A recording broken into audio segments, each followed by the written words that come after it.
The blinking red light on Admiral James Thompson's desk wouldn't stop. At first, he thought it was another routine alert, perhaps a satellite malfunction or space debris crossing Earth's defense grid. But this was different.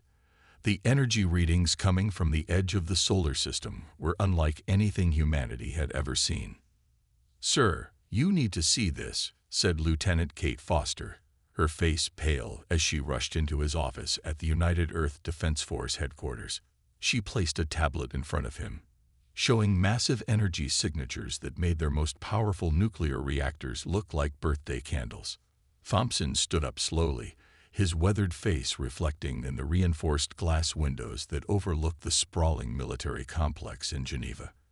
After 30 years in service, he had seen plenty of unusual things, but this was unprecedented. "How many?" he asked, his voice steady despite the gravity of the situation. "We're counting over 300 massive objects, each one bigger than anything we've ever put in space. They're arranged in a formation that can't be natural." Kate's hands trembled slightly as she zoomed in on the images. The Admiral nodded, decades of experience helping him maintain his composure. "Alert all major military commands, but do it quietly. We don't want to cause panic." Before Kate could reach the door, every screen in the room lit up with the same message.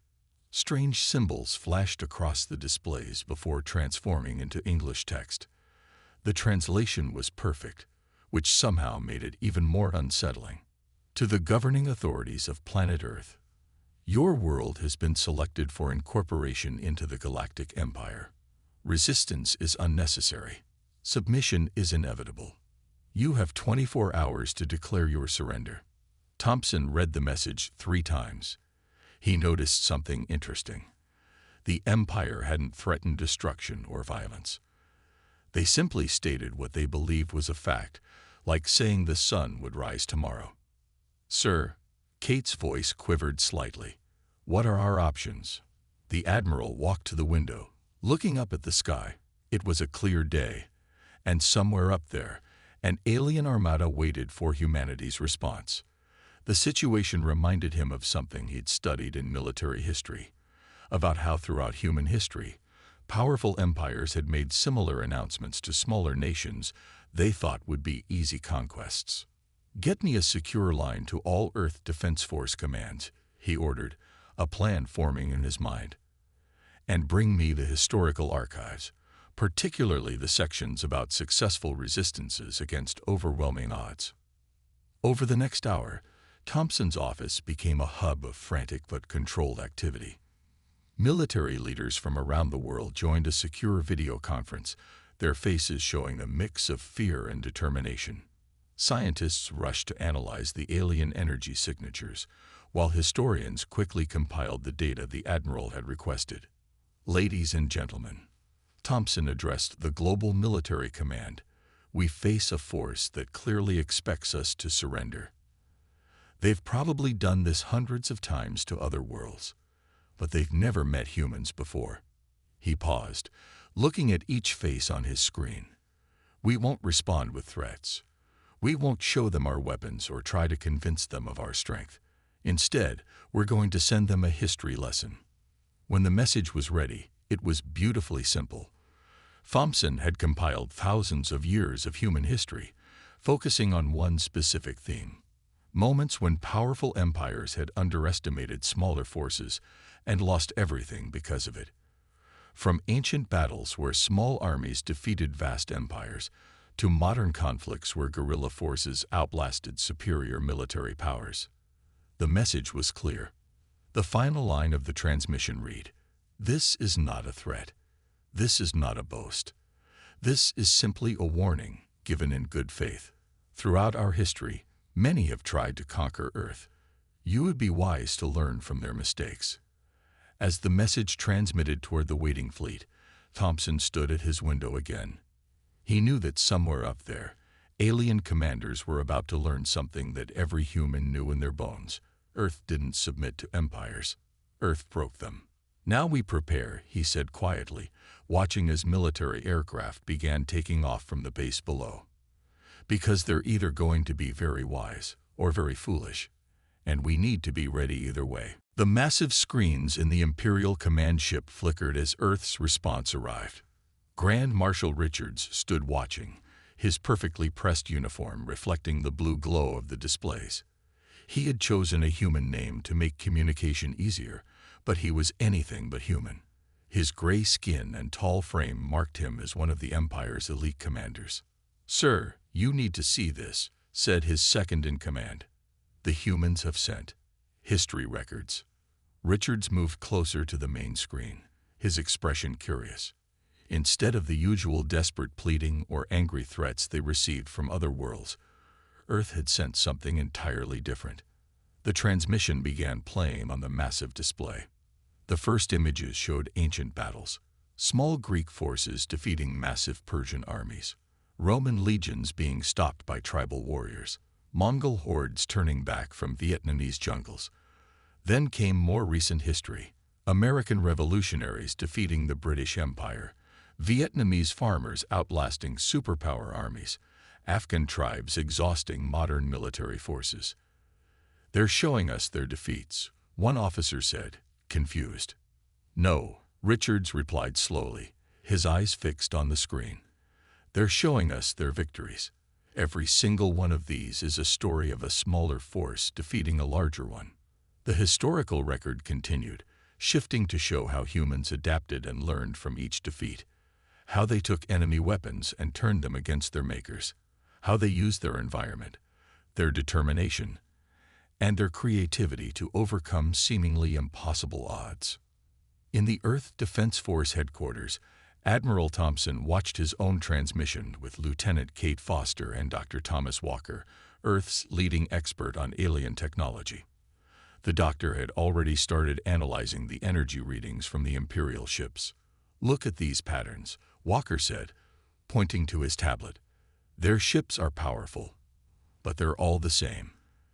They've probably never needed to change their designs because no one has ever beaten them." Thompson nodded. "That's exactly what we're counting on. An empire that's never lost doesn't know how to handle defeat." The transmission to the Imperial fleet continued, showing more recent events. It highlighted how humans had learned to hack and repurpose enemy technology, how they adapted their tactics with each battle, and how they grew stronger with each challenge they faced. "Sir," Kate said, looking at her monitors, "we're detecting energy spikes from the Imperial fleet. They're running battle simulations." Thompson smiled slightly. "Good. They're taking us seriously." In the Imperial command ship, Richards watched the final segments of Earth's message with growing concern. His officers were running countless battle simulations, but each one showed unusual problems. The humans' apparent primitive technology meant their standard tactics might not work as expected. Their weapons were designed to overcome advanced shields, not simple armor.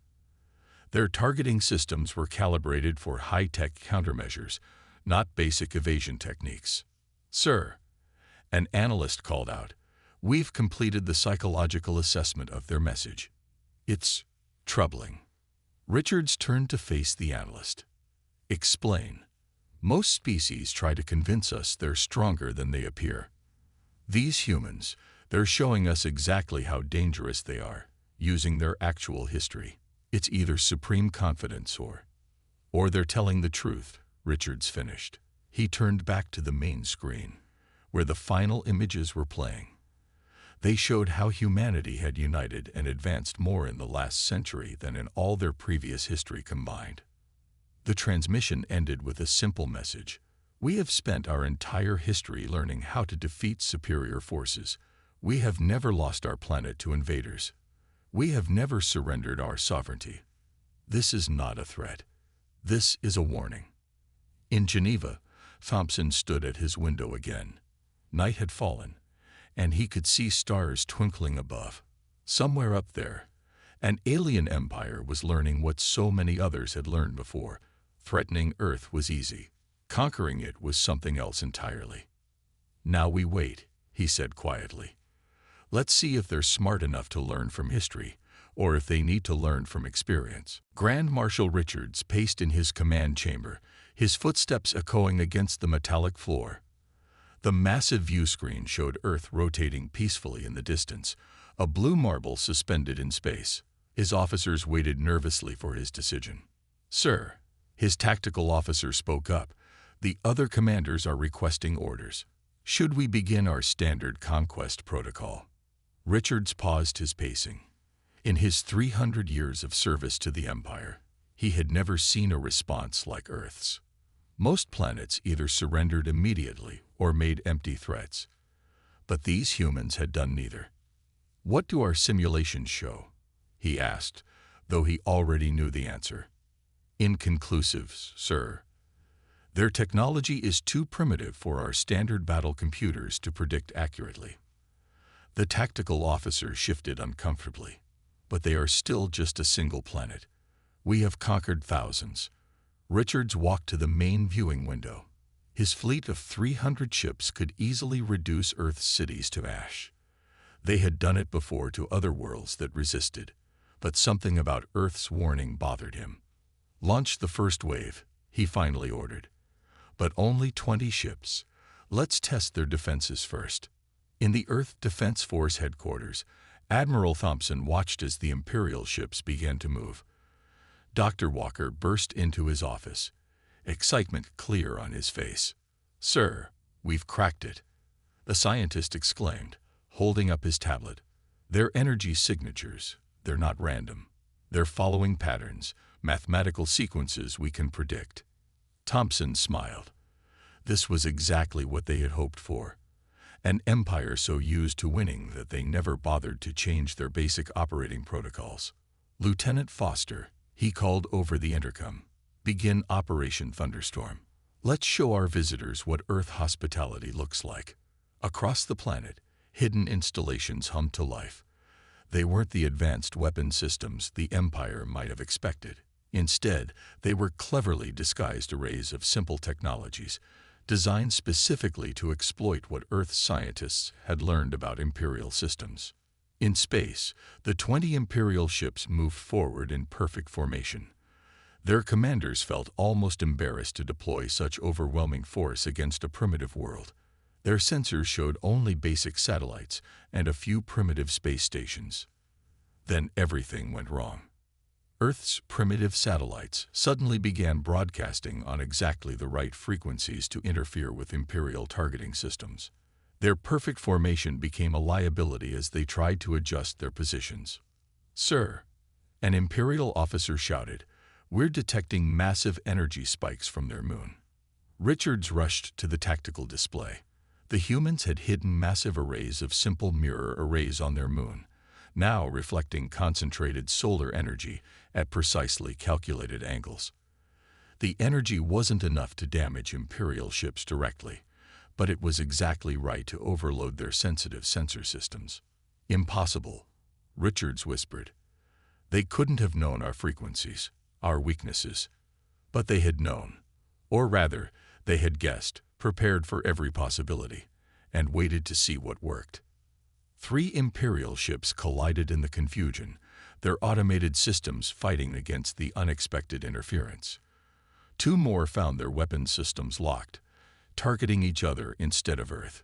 Within minutes, the carefully coordinated attack had turned into chaos. "Full retreat," Richards ordered, watching in disbelief as his first wave stumbled back to the main fleet. Not a single shot had been fired by either side, yet the Empire had just suffered its first defeat in centuries. In Geneva, Thompson watched the Imperial ships withdraw. "Send the second message," he ordered. The transmission was even shorter than the first. "That was just 20 ships against our basic defenses. Would you like to see what we have planned for your main fleet?" Dr. Walker looked at the readouts from the battle. "They'll be back," he said quietly. "Of course they will," Thompson replied, his voice calm.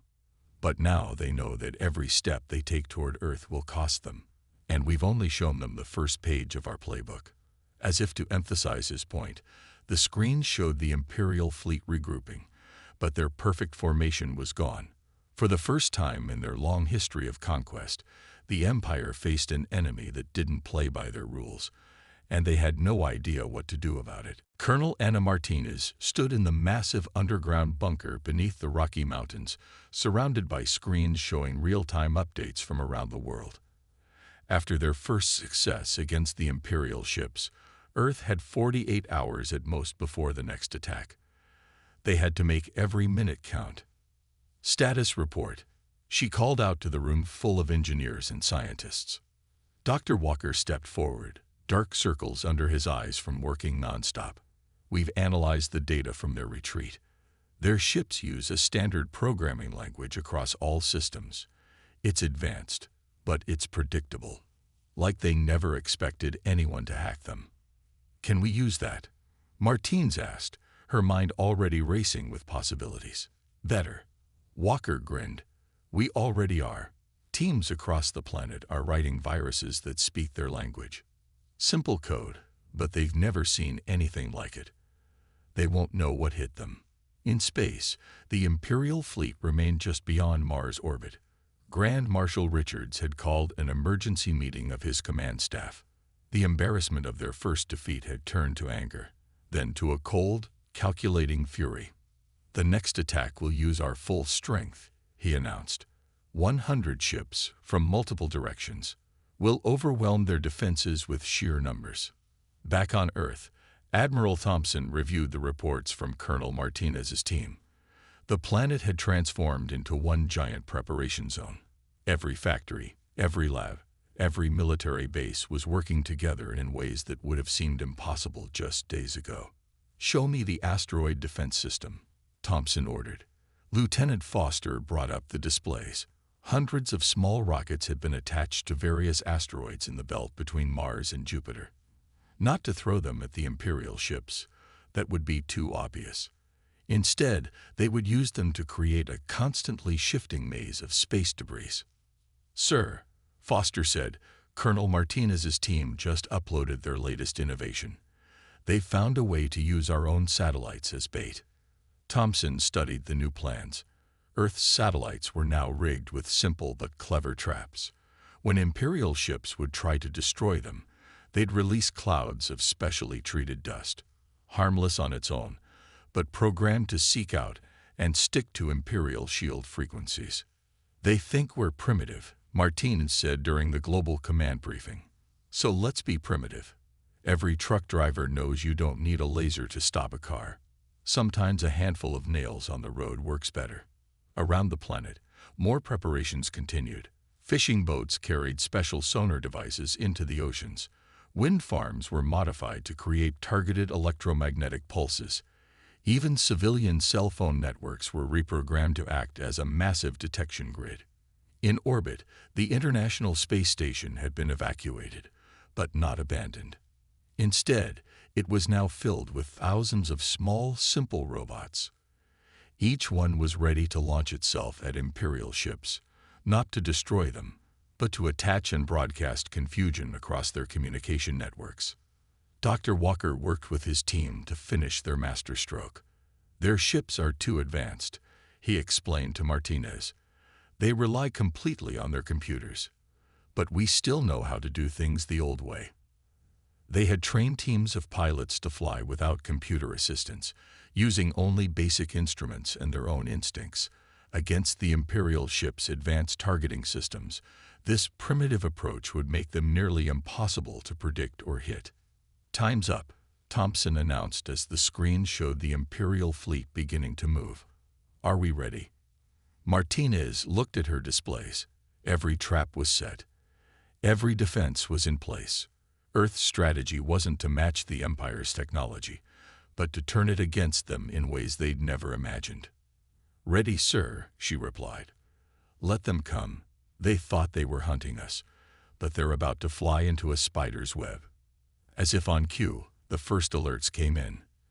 The Imperial fleet had begun its advance, 100 ships strong, arranged in complex attack formations. They looked unstoppable, perfect, and utterly predictable. Thompson allowed himself a small smile. The Empire was about to learn another lesson. Sometimes the deadliest predator was the one that looked like prey. The Imperial fleet's advance looked beautiful from Earth's observation stations. 100 ships moving in perfect formation, their hulls gleaming in the sunlight. Grand Marshal Richards stood proudly on his command ship, watching as his forces spread out to surround the planet. "Begin the attack," he ordered. "Target their military installations first." The first wave of Imperial ships dove toward Earth's atmosphere. Their sensors had mapped every military base, every weapons facility, every defensive position. Victory seemed certain. Then the asteroids moved. "Sir," an Imperial officer shouted, "the debris field, it's changing course." Richards rushed to the tactical display. Hundreds of asteroids were shifting position, creating an ever-changing maze between his fleet and Earth. His perfect formation began to break as ships were forced to dodge the moving rocks. In the Rocky Mountain Command Center, Colonel Martinez watched the Imperial ships scatter. "Launch Operation Firefly," she ordered. Across Earth's orbit, thousands of tiny lights blinked to life. The dead satellites they'd left as bait suddenly began broadcasting on all frequencies, creating a web of conflicting signals that played havoc with Imperial targeting systems. "They're splitting up," Lieutenant Foster reported from her station. "Just like we planned." The Imperial ships, forced to navigate individually through the asteroid maze, had lost their coordinated attack capability. Now came the real surprise. "Launch the fighters," Admiral Thompson commanded. From hidden bases around the world, Earth's aircraft took to the sky. They weren't the advanced spacecraft the Empire expected. Instead, they were simple jets, modified with the bare minimum of space capability. Their pilots flew without computer assistance, using instinct and training instead of automation. "What are they doing?" Richards demanded, watching the primitive Earth vessels rise to meet his ships. "Their weapons can't possibly harm our shields." He was right. Earth's weapons couldn't damage Imperial shields. But that wasn't the plan. The Earth fighters dove and weaved through the Imperial formation, seemingly at random. The Imperial gunners, used to targeting computer-controlled ships, found themselves missing again and again. Their advanced targeting systems, designed to predict complex flight patterns, couldn't handle the simple, human unpredictability of manual pilots. "Now," Martinez said into her comm, "release the dust." The Earth fighters released clouds of specially treated particles, simple metal dust, programmed to stick to Imperial shield frequencies. As the dust collected on their shields, the Imperial ships began to lose power.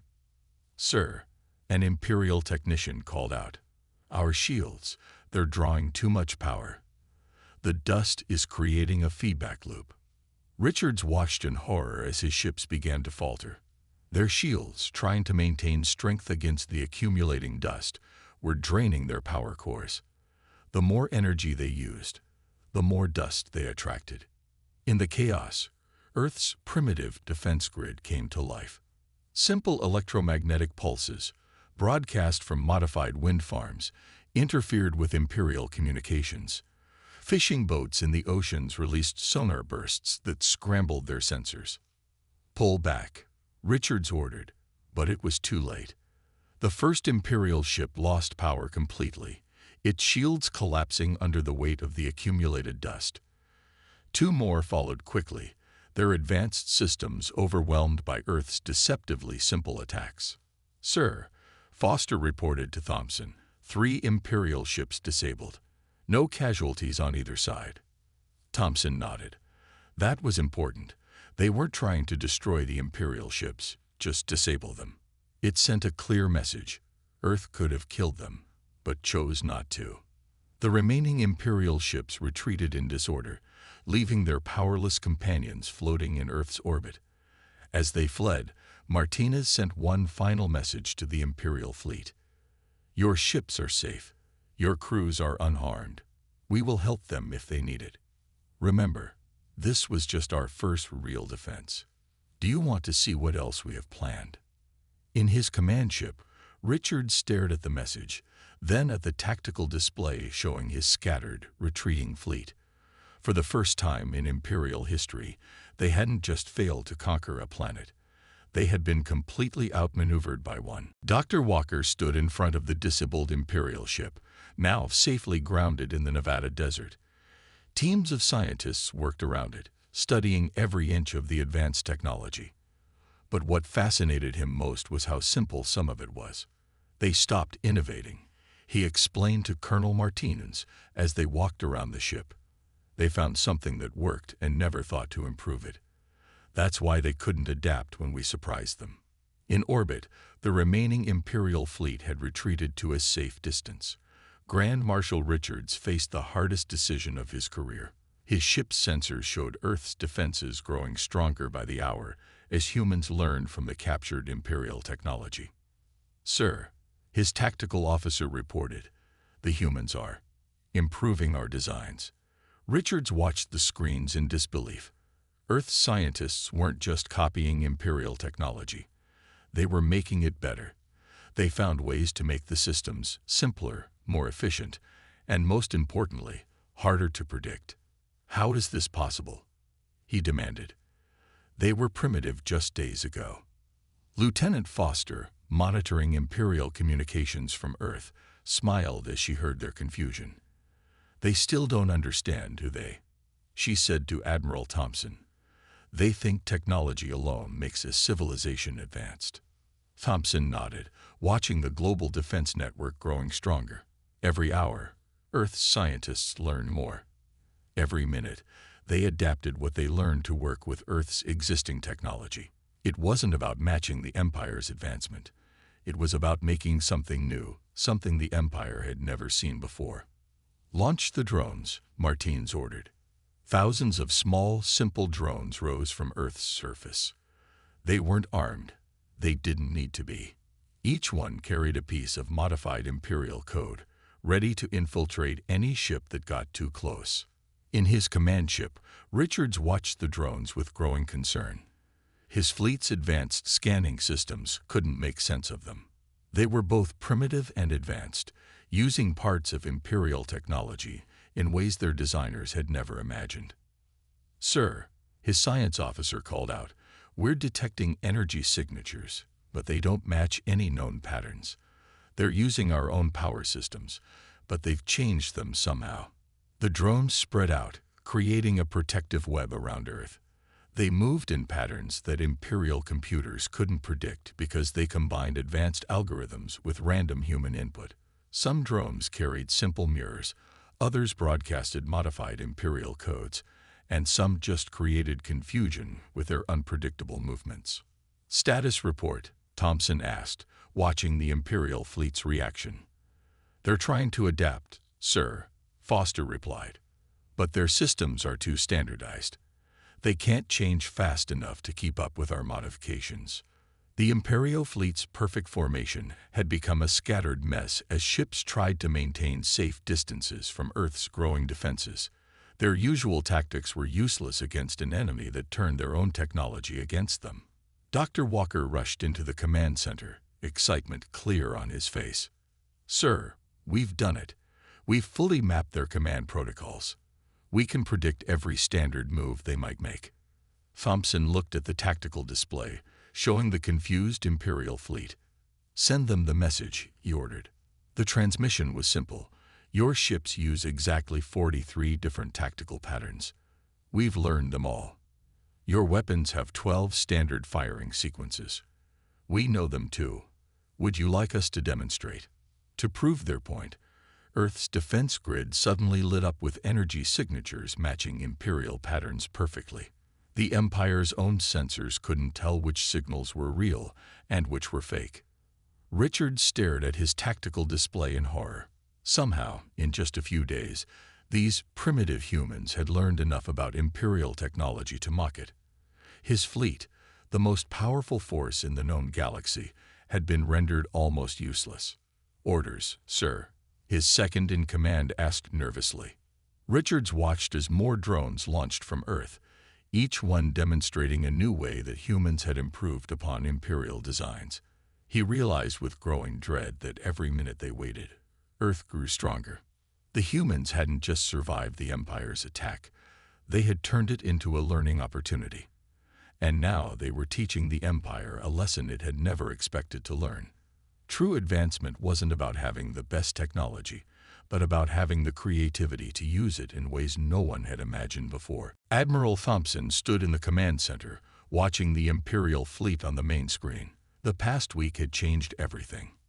Earth's skies were now protected by a network of defenses that combined Imperial technology with human ingenuity. But more importantly, humanity had proven something to themselves and to the galaxy. "Sir," Lieutenant Foster called out, "Grand Marshal Richards is requesting direct communication." Thompson nodded. "Put him through." The screen flickered, showing the Imperial commander. Richards looked different now. The confident superiority was gone from his face, replaced by something that looked almost like respect. "You could have destroyed those 3 ships," Richards said without preamble. "Why didn't you?" "Because we didn't need to," Thompson replied simply. "Earth has never wanted to destroy the Empire. We just wanted you to understand why trying to conquer us was a mistake."